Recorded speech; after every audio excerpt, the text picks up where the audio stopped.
ತಾಲೂಕಿನ ಜನಪ್ರಿಯ ಶಾಸಕರು ಆತ್ಮೀಯ ಮಿತ್ರರು ಆದಂಥ ಸಮೃದ್ಧಿ ಮಂಜುನಾಥ್ ಅವರೇ, ಆತ್ಮೀಯ ಮಿತ್ರರು ರಾಜ್ಯ JDSನ ಕೋರ್ ಕಮಿಟಿ ಸದಸ್ಯರಾದಂಥ ಆನಂದ್ ರೆಡ್ಡಿ ಅವರೇ, ಆತ್ಮೀಯರು ಪಶ್ಚಿಮ ಕ್ಷೇತ್ರದ ನಿರ್ದೇಶಕರು ಮಾಜಿ ಜಿಲ್ಲಾ ಪಂಚಾಯಿತಿ ಸದಸ್ಯರು ಆದಂಥ ಸಾಮೇಗೌಡ್ರೆ, ಆತ್ಮೀಯರು ವಕೀಲ ಮಿತ್ರರು ಆದಂಥ ಶ್ರೀನಿವಾಸ್ ರೆಡ್ಡಿ ಅವರೇ, DCC ಬ್ಯಾಂಕ್ ನಿರ್ದೇಶಕರಾದಂಥ ರಘುಪತ್ ರೆಡ್ಡಿ ಅವರೇ, ಡಾಕ್ಟರ್ ಪ್ರಕಾಶ್ ಅವರೇ, ಮುರಳಿ ಅವರೇ, ಶ್ರೀಧರ್ ಅವರೇ, ಸತ್ಯಣ್ಣ ಅವರೇ, ಜಗದೀಶ್ ಅವರೇ, ಮತ್ತು ಇನ್ನ ಎಲ್ಲ ಸ್ನೇಹಿತರೆ, ಪ್ರಭಾಕರ್ ಅವರೇ, ಬಾಬು ಅವರೇ, ಭಾಳ ಜನ ನಮ್ಮ ಮುಖಂಡರಿದ್ದಾರೆ, ಆಗಮಂಗಲ ಶಂಕರಪ್ಪನವರೇ, ದಯವಿಟ್ಟು ಕ್ಷಮಿಸಿ ಯಾರಾದರೂ ಹೆಸರು ಹೇಳ್ತಾ ಇದ್ರೆ. ಸಮಯದ ಅಭಾವದಿಂದ ಸ್ವಲ್ಪ ಬೇಗ ಮುಗಿಸೋಣ ಅಂತೇಳಿ. ಆತ್ಮೀಯ ಪತ್ರಕರ್ತ ಮಿತ್ರರೇ, ಆತ್ಮೀಯ ಎಲ್ಲ BLA ಮಿತ್ರರೇ, ಈಗಾಗಲೇ ನಮ್ಮ ಸ್ನೇಹಿತರೆಲ್ಲ ಕೂಡ ಈ SIR ಬಗ್ಗೆ ಪೂರ್ತಿಯಾಗಿ ವಿಚಾರವನ್ನು ನಿಮ್ಮ ಮುಂದೆ ಇಟ್ಟಿದ್ದಾರೆ. ಪ್ರಪ್ರಥಮವಾಗಿ ನಾಡು ಕಂಡಂಥ ಧೀಮಂತ ನಾಯಕರು, ಈ ದೇಶದ ಮಾಜಿ ಪ್ರಧಾನಿಗಳು, ಅವರ ಧರ್ಮಪತ್ನಿಯವರಾದಂಥ ಶ್ರೀಮತಿ ಚೆನ್ನಮ್ಮ ಅವರು ನಿಧನರಾಗಿರೋದಕ್ಕೆ ಬಹಳಷ್ಟು ಸಂತಾಪವನ್ನು ನಮ್ಮ ತಾಲೂಕಿನ JDS ವತಿಯಿಂದ ವ್ಯಕ್ತಪಡಿಸ್ತಾ ಅವರ ಆತ್ಮಕ್ಕೆ ಶಾಂತಿ ಸಿಗಲಿ ಅಂತೇಳಿ ತಮ್ಮೆಲ್ಲರ ಪರವಾಗಿ ನಾನು ಕೋರ್ಕೊಳ್ಳೋದಕ್ಕೆ ಇಚ್ಛೆ ಪಡ್ತಾ ಇದ್ದೀನಿ. ಬಂಧುಗಳೇ, ಏನು SIR, ಭಾರತ ಒಂದು ಪ್ರಜಾಪ್ರಭುತ್ವ ದೇಶ. ಈ ದೇಶದಲ್ಲಿ ಈ ರಾಜ್ಯವನ್ನ ಮತ್ತೆ ಈ ದೇಶವನ್ನ ಆಳಲಿಕ್ಕೆ ನಾವೇ ಮತದಾನ ಮಾಡಿ ನಮ್ಮಿಂದ, ಅಂದ್ರೆ ಪ್ರಜಾಪ್ರಭುತ್ವ ಅಂದ್ರೆ ಎಲ್ರಿಗೂ ಗೊತ್ತಿರ್ತಕ್ಕಂಥ ವಿಚಾರನೇ, ನಮ್ಮಿಂದ ನಮಗಾಗಿ ನಮಗೋಸ್ಕರ ಮಾಡ್ತಕ್ಕಂಥ ಒಂದು ವಿಚಾರನೇ ಪ್ರಜಾಪ್ರಭುತ್ವ. ಇಲ್ಲಿ ಪ್ರಜೆಗಳೇ ಸಾರ್ವಭೌಮರು. ನಾವೇ ಮತದಾನ ಮಾಡಿ ಈ ದೇಶದ ಚುಕ್ಕಾಣಿಯನ್ನು ಹಿಡಿಯುವಂಥವ್ರನ್ನ ಆರಿಸ್ತಕ್ಕಂಥವ್ರು. ಆ ಒಂದು ನಿಟ್ಟಿನಲ್ಲಿ ನಮ್ಮ ಮತದಾನ ಬಹಳಷ್ಟು ಪ್ರಾಮುಖ್ಯವಾದಂಥ ಸ್ಥಾನವನ್ನು ಹೊಂದ್ಕೊಂಡಿದೆ. ಕಾಲಕ್ಕೆ ಅಂದರೆ ಕೆಲವೊಂದು ಸಮಯವನ್ನು ನಿಗದಿ ಮಾಡಿದರೆ, ಆ ನಿಗದಿ ಪ್ರಕಾರವಾಗಿ ಈ ಮತವನ್ನು ಪರಿಷ್ಕರಣೆ ಮಾಡುವಂಥ ಒಂದು ಅಧಿಕಾರ ಸರ್ಕಾರಕ್ಕೆ ಮತ್ತು ಈ ಸಂವಿಧಾನದಲ್ಲಿ ಕೊಟ್ಟಿರ್ತಕ್ಕಂಥದ್ದು ತಮಗೆಲ್ಲರ ಗೊತ್ತಿರ್ತಕ್ಕಂಥ ವಿಚಾರನೆ. ಹಾಗಾಗಿ ಈಗ ದೇಶದಲ್ಲೆಲ್ಲ ಕೂಡ SIR ಈ ಒಂದು ಪ್ರಕ್ರಿಯೆ ನಡೀತಾ ಇದೆ. ಈ ಒಂದು ಪ್ರಕ್ರಿಯೆಯಿಂದ ಏನಾಗ್ತದೆ ಅಂತಂದ್ರೆ, ಏನು ಕೆಲವಾರು ಜನ 2 ಕಡೆ 3 ಕಡೆ 4 ಕಡೆ ಈ ರೀತಿಯಾದಂಥ ವೋಟುಗಳನ್ನು ಇಟ್ಕೊಂಡಿರ್ತಾರೆ. ಇವೆಲ್ಲ ಕೂಡ ಈ SIR ಮಾಡೋದ್ರಿಂದ ಬೋಗಸ್ ಮತದಾನವನ್ನ ಕಡಿಮೆ ಮಾಡುವಂತ ಒಂದು ಅಧಿಕಾರ ಈ SIR ಅಲ್ಲಿ ಅವರಿಗೆ ಲಭ್ಯವಾಗಿರ್ತದೆ. ಹಾಗೇನೆ ಹೊಸದಾಗಿ ಬರ್ತಕ್ಕಂಥ ಮತದಾರರನ್ನು ಕೂಡ ಚೂಸ್ ಮಾಡುವಂತಿರ್ತದೆ. ಭಾರತದ ದೇಶದ ಸುತ್ತ ಕೂಡ ಅನೇಕ ದೇಶಗಳಿದೆ, ಅವೆಲ್ಲ ಕೂಡ ಬಡತನದ ದೇಶಗಳು.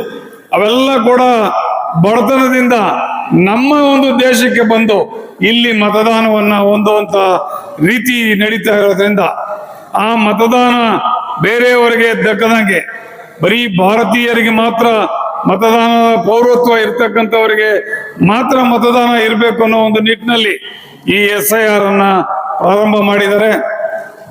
ಇದರ ಪ್ರಕಾರವಾಗಿ ತಮಿಳುನಾಡಲ್ಲಿ ಈಗಾಗಲೇ ಆಗಿದೆ ಮತ್ತು ವೆಸ್ಟ್ ಬೆಂಗಾಲಲ್ಲಿ ಆಗಿದೆ. ಲಕ್ಷಾಂತರ ವೋಟುಗಳು ಈ ಸಂದರ್ಭದಲ್ಲಿ ಕಡಿಮೆ ಆಗಿದೆ. ಇದು ನಿಜಕ್ಕೂ ಕೂಡ ಬಹಳ ಒಳ್ಳೆಯ ಒಂದು ಪ್ರಕ್ರಿಯೆ. ಆದರೆ ಈ ಪ್ರಕ್ರಿಯೆಯಲ್ಲಿ ಸಕ್ರಿಯವಾಗಿ ಭಾಗವಹಿಸ್ತಕ್ಕಂಥದ್ದು ಬಹಳ ಮುಖ್ಯ. ಒಂದೊಂದು ಮತ ಕೂಡ ಬಹಳ ಮುಖ್ಯ. ಅದರಲ್ಲೂ ಕೂಡ ನಮ್ಮ ಪಕ್ಷದ ಮತಗಳನ್ನ ರಿಜಿಸ್ಟರ್ ಮಾಡಿಸ್ತಕ್ಕಂಥದ್ದು ಬಹಳ ಮುಖ್ಯ ಆಗ್ತದೆ. ಯಾಕೆಂತಂದ್ರೆ ನೀವೇನಾದ್ರೂ ಈ SIR ಪ್ರಕ್ರಿಯೆಯಲ್ಲಿ ಭಾಗವಹಿಸದೆ ಸುಮ್ಮನೆ ಇದ್ದ ಪಕ್ಷದಲ್ಲಿ ನೀವು ಮತವನ್ನ ಕಳೆದುಕೊಳ್ಳುವಂತ ಒಂದು ಸಂದರ್ಭ ಇರ್ತದೆ. ಆ ಒಂದು ನಿಟ್ಟಿನಲ್ಲಿ ನೀವು ಏನು ನಿಮ್ಮ ಹಳ್ಳಿನಲ್ಲಿ BLO ಇರ್ತಾರೋ ಅವರಲ್ಲಿ ನಮ್ಮ ಪಕ್ಷದ BLA ಇರ್ತಾರೋ ಅವರನ್ನ ಸಂಪರ್ಕಿಸಿ ನಿಮ್ಮ ಮತವನ್ನ ಅದರಲ್ಲಿ ಸೇರಿಸೋದಿಕ್ಕೆ ಪ್ರಯತ್ನವನ್ನು ನೀವು ಮಾಡಲೇಬೇಕಾಗ್ತದೆ. ಇಲ್ಲದೆ ಇದ್ದ ಪಕ್ಷದಲ್ಲಿ ಮುಂದಿನ ದಿನಗಳಲ್ಲಿ ತೊಂದರೆ ಆಗುವಂತ ಸಂದರ್ಭ ಇರ್ತದೆ. ಇಲ್ಲಿ ಏನು ನಿಮಗೆ ಫಾರಂ ಕೊಡ್ತಾರೋ, ಹೊಸದಾಗಿ ಮತದಾನ ಮಾಡ್ತಕ್ಕಂಥವ್ರು, ಹಳೆಯದಾಗಿರ್ತಕ್ಕಂಥವ್ರು ಎರಡು ವಿಭಾಗಗಳಾಗಿ ಮಾಡಿರ್ತಾರೆ. ಏನು ಹಳೆಯ ಇವ್ರು ಇರ್ತಾರೋ ಅವ್ರಿಗೆ 2002ರಲ್ಲಿ ಎಲ್ಲಿರ್ತಾರೋ ಅವರ ನಂಬರು ಮತ್ತೆ ಅವರ ತಂದೆ ಹೆಸರು ಇವೆಲ್ಲ ಕೂಡ ನಮೂದಿಸಬೇಕಾಗ್ತದೆ. ಈ ಒಂದು ನಮೂದನೆಯನ್ನ ನೀವು ಮಾಡದೇ ಇದ್ರೆ ನೀವು ಮತದಾನದಿಂದ ವಂಚಿತರಾಗ್ತೀರಿ. ಅದರಿಂದ ನಿಮಗೇನಾದ್ರೂ ನಿಮಗೆ ಅದರ ಬಗ್ಗೆ ಸಂಪೂರ್ಣವಾಗಿ ತಿಳ್ಕೊಳಕ್ ಆಗದೆ ಇದ್ರೆ ನೀವು ಏನು BLOಗಳಿರ್ತಾರೋ ಅವರಲ್ಲಿ ಹೋಗಿ ಕೂತ್ಕೊಂಡು ಎಲ್ಲ ನಿಮ್ಮ ವೋಟರ್ ಲಿಸ್ಟ್ ತೆಗೆದು ಅದನ್ನ ಕ್ಲೀನ್ ಆಗಿ ಬರೆದು ಸಮರ್ಪಕವಾಗಿ ಇದನ್ನ ನೀವು ನೆರವೇರಿಸಬೇಕಾಗ್ತದೆ. ಇದು ಬಹಳ ಮುಖ್ಯ. ಇದು ಬರೀ 8ನೇ ತಾರೀಕುವರೆಗೂ, ಈಗ 30ನೇ ತಾರೀಕುವರೆಗೂ ಇತ್ತು. 30ನೇ ತಾರೀಕಿಂದ 8ನೇ ತಾರೀಕಿಗೆ ಇದು ಹೋಗಿದೆ. ಹಾಗಾಗಿ ನೀವೆಲ್ಲ ಕೂಡ 8ನೇ ತಾರೀಕುವರೆಗೂ ನಮ್ಮ ಮತಗಳನ್ನ ಪೂರ್ತಿಯಾಗಿ ನೋಂದಣಿ ಮಾಡಿಸೋ ರೀತಿ ಮಾಡಿ ನೀವೆಲ್ಲ ಕೂಡ ಮತದಾರರ ಪಟ್ಟಿನಲ್ಲಿ ಸೇರಿಸ್ಕೋಬೇಕು ಅಂತೇಳಿ ನಿಮ್ಮಲ್ಲಿ ಒಂದು ಪ್ರಾರ್ಥನೆಯನ್ನ ನಾವು ಮಾಡ್ತಾ ಇದ್ದೀವಿ. ಬಂಧುಗಳೇ, ಈಗಾಗಲೇ ಎಲ್ಲ ಕೂಡ ನಾವು ಬಹುಶಃ ಬಹಳ ಜನ ಅನ್ಕೊಂಡಿದ್ರು ಏನು ಜನತಾ ದಳ ಇನ್ನ ಬೇರೆ ಬೇರೆ ಆಗೋಗಿದ್ದಾರೆ, ಆ ಕಡೆ ಆಗಿದ್ದಾರೆ, ಈ ಕಡೆ ಆಗಿದ್ದಾರೆ, ಅವ್ರು ಆ ಕೆಲಸ ಈ ಕೆಲಸ ಅಂತ.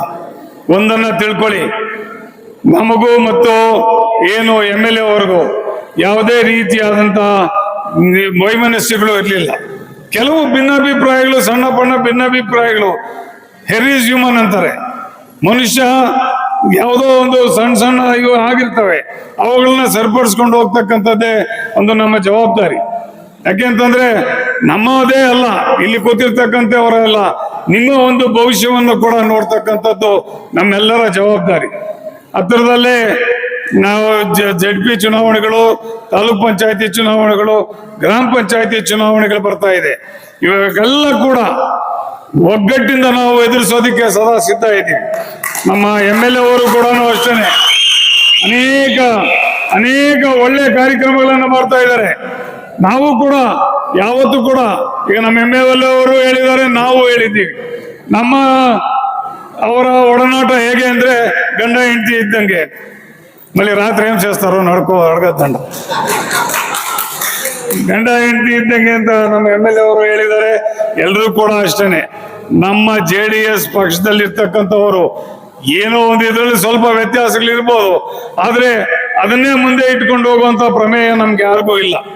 ಎಲ್ರೂ ಕೂಡ, ಯಾಕೆಂದ್ರೆ ಈಗಾಗಲೇ ನಮಗೂ ಅಧಿಕಾರ ಸಿಕ್ಕಿದೆ, ನಿಮಗೂ ಅಧಿಕಾರ ಸಿಗ್ಬೇಕು. ಆ ಒಂದು ನಿಟ್ಟಿನಲ್ಲಿ ನಾವೆಲ್ಲರೂ ಕೂಡ ಒಂದೇ ರೀತಿಯಲ್ಲಿ ಮುಂದೆ ಹೋಗುವಂತ ಒಂದು ಇದನ್ನ ಮಾಡಿದೀವಿ. ಆ ಶಪಥನೂ ಮಾಡಿದೀವಿ. ನಮ್ಮ JDS ಪಕ್ಷದ ಯಾರೇ ಚುನಾವಣೆಗೆ ನಿಲ್ಲಿ, ಅವರ ಹಿಂದೆ ಸದಾ ನಾನು, ನಮ್ಮ ಮುಖಂಡರು, ನಮ್ಮ MLA ಅವರು, ನಮ್ಮ ಕೋರ್ ಕಮಿಟಿ ಇವರು ಮತ್ತೆ ಎಲ್ಲ ನಾಯಕರು ಕೂಡ ನಾವು ನಿಮ್ ಜೊತೆ ಇರ್ತೀವಿ. ಬಂಧುಗಳೇ, ಈ ಕೆಲವು ಊಹಾಪೋಹಗಳಿದೆ. ಈ ಊಹಾಪೋಹಗಳಿಗೆ ನಾವು ಯಾರು ಕಿವಿ ಕೊಡಬಾರ್ದು. ಯಾರೋ ಮಹಾನುಭಾವರು ಹೇಳಿದ್ರಂತೆ, ಏನು ಅಂತ, ಡೀಲ್ ಆಗ್ಬಿಟ್ಟಿದ್ದಾರೆ ಇವರು ಅಂತ ವಂಶದಲ್ಲಿ ಹುಟ್ಟಿಲ್ಲ, ಡೀಲ್ ಆಗುವಂತ ಕರ್ಮನೂ ನಮ್ಗಿಲ್ಲ. ನಾವು ಮತ್ತೆ ಅವ್ರ ಹತ್ರ ಯಾರಾದ್ರೂ ಡೀಲ್ ಆಗಿದ್ವು ಅಂತೆ, ಆ ಡೀಲು ಇಲ್ಲ, ಇದೊಂದು ಇಲ್ಲ. ಮತ್ತೆ ನಮ್ಮ MLA ಅವ್ರ ಹತ್ರ ಮಾತಾಡಿದಾಗ ಹೇಳೋದಂತೆ, ಅಲ್ಲಿ ಡೀಲ್ ಮುಗೀತು, ಈಗ MLA ಹತ್ರ ಡೀಲ್ ಮಾಡ್ಕೊಂಡ್ಬಿಟ್ಟವ್ರೆ ಅಂತ. ಈಗ ಅವರೇ ಹೇಳ್ಬೇಕು ಏನ್ ಡೀಲ್ ಮಾಡಿದೀವ ನಾವು ಅವ್ರ ಹತ್ರ ಅಂತ. ಯಾವುದೇ ರೀತಿಯಾದಂತ ಅನುಮಾನಗಳು ಬೇಡ. ಪಕ್ಷಕ್ಕೆ ಕಾಯ ವಾಚ ಮನಸ ಕೆಲಸ ಮಾಡೋರು ನಾವು. ಇವರಾದ್ರೂ ನಮ್ಮ MLA ಅವರು ಹಣ ಕೊಟ್ಟಿದ್ದಾರೆ, ನಮ್ಮ ಎಲೆಕ್ಷನ್ ಎಲ್ಲ ಬಹಳ ಚೆನ್ನಾಗಿ ಮಾಡಿದ್ದಾರೆ. ಮುನಾಂಜಪ್ಪನವರು 2 ಸಾರಿ ನಿಂತಾಗ ಎಲ್ಲ ಖರ್ಚು ಮಾಡಿ ನಾವು ಮಾಡಿದೀವಿ. ಯಾಕೆ ಅವಾಗ ಯಾರಾದ್ರೂ ನಮ್ಗೆ ಹಣ ಕೊಟ್ಟಿದ್ರ? ಆಲಮೂರು ಶ್ರೀನಿವಾಸ್ ಅವರಿದ್ದಾಗ ಹಣ ಕೊಟ್ಟಿದ್ರ? ಪೈಸೆ ಏನ್ರ ಅಂತ ಇದ್ರು, ಹೋಗಿ ಮಾಡ್ತಾ ಇದ್ವಿ ನಾವೆಲ್ಲನೂ. ಹಾಗೆ ಯಾರು ಕೂಡ ಏನಂದ್ರೆ ಅದು ಮಾತಾಡೋದು ತಪ್ಪಾಗ್ತದೆ. ಡೀಲ್ ಅಂತಲ್ಲ, ನಾವು ನಮ್ಮ ಕಾರ್ಯಕರ್ತರಿಗೆ ಒಳ್ಳೇದಾಗ್ಲಿ, ಕಾರ್ಯಕರ್ತರ ಬಗ್ಗೆ ನಮ್ಮ MLA ಅವರು ಗಮನ ಕೊಡ್ಲಿ ಅನ್ನೋ ಒಂದು ವಿಚಾರದಲ್ಲಿ ಸಣ್ಣ ಪುಣ್ಣ ಭಿನ್ನಾಭಿಪ್ರಾಯ ಇರ್ಬೋದು ಅಷ್ಟೇ. ಮಿಕ್ಕ ನಮ್ಮ MLA ಅವರಲ್ಲಿ ಒಂದು ಮನವಿ ಏನು ಅಂತಂದ್ರೆ, ದಯವಿಟ್ಟು ನೀವೇನ್ ಮಾಡ್ತಿರೋ ಅಭಿವೃದ್ಧಿಗೆ ಬೇಗ ಕೊಡಿ ನೀವು. ಯಾಕೆಂತಂದ್ರೆ ಕಾಂಗ್ರೆಸ್ ಸರ್ಕಾರ ಇರೋದು ನಿಜಾನೇ, ನಿಮಗೆ ಗ್ರಾಂಟ್ಸ್ ಇನ್ನೊಂದು ಕೊಡೋದಕ್ಕೆಲ್ಲ ಇದು ಮಾಡ್ತಾರೆ. ಆದ್ರೂ ಕೂಡ ನೀವು ಸಮರ್ಥರಿದ್ದೀರಿ, ನಿಮ್ಮ ಕೆಪಾಸಿಟಿ ಇದೆ. ನಿಮ್ಮ ಕೆಪಾಸಿಟಿ ಉಪಯೋಗಿಸ್ಕೊಂಡು ಏನು ಈ 2 ವರ್ಷದಲ್ಲಿ ಅತಿ ಹೆಚ್ಚಿನ ಅನುದಾನ ನೀವು ತರಬೇಕು. ನಮ್ಮ ಕಾರ್ಯಕರ್ತರಿಗೆ ಎಲ್ರಿಗೂ ಕೂಡ ಅದರಿಂದ ಅನುಕೂಲ ಆಗಬೇಕು ಅಂತೇಳಿ ನಮ್ಮ ಮುಂದೆ ಹೇಳೋದಕ್ಕೆ ಇಚ್ಛೆ ಪಡ್ತಾ ಇದ್ದೇನೆ. ಒಂದನ್ನ ತಿಳ್ಕೊಳ್ಳಿ, ನಮ್ಮದು JDS ಪಕ್ಷ ಕಾರ್ಯಕರ್ತರಿಗೆ ಬಲ ಕೊಡುವಂತ ಪಕ್ಷ, ಕಾರ್ಯಕರ್ತರ ಮಾತನ್ನ ಕೇಳುವಂತ ಪಕ್ಷ. ಈ ಪಕ್ಷ ಬಿಟ್ರೆ ಈ ರೀತಿಯಾಗಿ ಕೇಳುವಂತ ಪಕ್ಷಗಳು ಯಾವುದೂ ಇಲ್ಲ. ಅದರಿಂದ ಏನು ತಮ್ಮಲ್ಲೆಲ್ಲ ನಾನು ಅರಿಕೆ ಮಾಡಿಕೊಳ್ಳೋದೇನೆಂದ್ರೆ, ಪ್ರಪ್ರಥಮವಾಗಿ ಈ SIR ಅನ್ನ ತಾವು ಗಂಭೀರವಾಗಿ ತಗೊಳ್ಳಿ. ಯಾಕಂದ್ರೆ ನಮ್ಮ ಓಟುಗಳೇ. ನಾನು ಒಂದೇ ಒಂದು ಉದಾಹರಣೆ ಹೇಳ್ತೀನಿ. ಕಾಡೇನಹಳ್ಳಿಯಲ್ಲಿ ಗ್ರಾಮ ಪಂಚಾಯತಿ ಚುನಾವಣೆ ಬರ್ತದೆ ಅಂತ ನಮ್ಮ ಚಿಕ್ಕಪ್ಪಂದು, ನಮ್ಮ ಚಿಕ್ಕಮ್ಮಂದು, ನನ್ನ ತಂಗಿದು ಎಲ್ಲ ಕೂಡ ನಮ್ಮ ಊರಲ್ಲಿ ಇಟ್ಟಿದ್ದೆ. ಏನಾಯ್ತು, ಸ್ವಲ್ಪ ನಾನು ನಿಧಾನ ಆಯ್ತು, ಎಲ್ಲೋ ಬೇರೆ ಇದ್ದಿದ್ದ ತಕ್ಷಣನೇ ಅವರೆಲ್ಲ ಕೂಡ ಕೋಲಾರ, ನನ್ನ ತಮ್ಮ ಸ್ವಲ್ಪ ನಿದ್ದೆ ಮಾಡ್ದ. 5 ಜನ ಕೋಲಾರದಲ್ಲಿ ಈಗ ರಿಜಿಸ್ಟರ್ ಮಾಡಿಬಿಟ್ಟಿದ್ದಾರೆ. ನಮ್ಮೂರಿನಲ್ಲಿ 5 ಓಟ್ ಹೋಯ್ತು. ನಮ್ಮ ಒಂದು ತಾಲೂಕಿನಲ್ಲಿ 5 ಓಟ್ ಇರ್ತಕ್ಕಂಥದ್ದು 5 ಓಟ್ ಹೋಯ್ತು. 2 ಕಡೆ ಮಾಡೋಂಗಿಲ್ಲ. ಹಾಗಾಗಿ ನಮ್ಮ ಓಟುಗಳನ್ನ ನಾವು ಭದ್ರ ಮಾಡ್ಕೋಬೇಕಾಗ್ತದೆ. 1 ಓಟಲ್ಲಿ ಸೋತಿದ್ದಾರೆ. MLA ಎಲೆಕ್ಷನ್ ಅಲ್ಲಿ ಧ್ರುವನಾರಾಯಣ್ ಅಂತ, ಕೃಷ್ಣಮೂರ್ತಿ ಅಂತ ಇವರೆಲ್ಲ ಕೂಡ ಕೊಳ್ಳೇಗಾಲ 1 ಓಟಲ್ಲಿ ಸೋತಿದ್ದಾರೆ. ಒಂದೊಂದು ಓಟು ಕೂಡ ಬಹಳ ಇಂಪಾರ್ಟೆಂಟು. ಇವತ್ತಿನಿಂದಾನೇ ನೀವು SIR ಅಲ್ಲಿ ಎಲ್ಲ ಭಾಗವಹಿಸಿ, ನೀವು ನಗರಸಭೆ ಇದರಲ್ಲಿ ಕೂಡ ಚುನಾವಣೆಗಳಲ್ಲಿ ಲಾಟ್ರಿಗಳಲ್ಲಿ ಎಲ್ಲ ನೋಡಿದ್ದೀರಿ. ಅದರಿಂದ ಒಂದೊಂದು ಓಟು ಇಂಪಾರ್ಟೆಂಟು. ನಿಮ್ಮ ಬಂಧುಗಳು, ಅಣ್ಣ ತಮ್ಮಂದರು ಎಲ್ಲರೂ ಕೂಡ SIR ಅಲ್ಲಿ ನೀವು ಓಟನ್ನು ಸೇರಿಸಿ ಒಳ್ಳೇದಾಗ್ಲಿ. ನಮ್ಮ ಪಕ್ಷ ಮುಂದೆ ಎಲ್ಲದರಲ್ಲಿ ಕೂಡ ಜೈಬೇರಿ ಬಾರಿಸ್ತದೆ ಅಂತ ಹೇಳ್ತಾ ನನ್ನ ಕರೆದ 2 ಮಾತಾಡಲಿಕ್ಕೆ ಅವಕಾಶ ಕೊಟ್ಟಂತ ಎಲ್ರಿಗೂ ವಂದಿಸಿ 2 ಮಾತನ್ನು ಮುಗಿಸ್ತಾ ಇದ್ದೇನೆ. ಜೈ ಹಿಂದ್, ಜೈ ಕರ್ನಾಟಕ.